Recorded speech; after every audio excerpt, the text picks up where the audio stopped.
Hello guys, welcome back sa panibagong video. Dito guys sa Anonymous City guys. Habang natingin lang ako ng sasakyan dito, may napansin akong BMW dito guys. Ayun, premium car yan guys. Pansin ko mukhang ibibenta niya to ng mahal. Kasi nga BMW yan. So, abang-abang lang tayo kung magkano ipipresyo niya. At may nag-add pa siya natin syempre. Ignore natin yan. And ayun na guys, nilapag niya na. At 2 pesos lang yung kanyang benta. Syempre sa atin na yan. Ayan, di ba tayo nakabili. At natawa pa nga siya doon. Siguro nagkamali lang siya. Pero di ba, swerte natin at nasa atin na yan.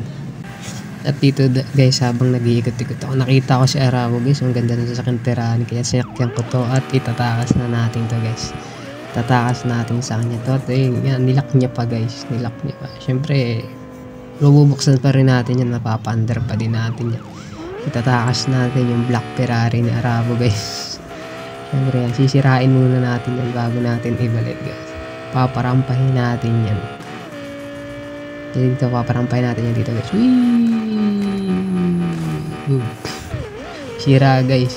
Kawawa si Arabo, tinakas yung sasakyan niya.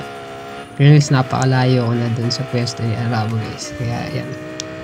Dito maya maya nag-quit si Arabo.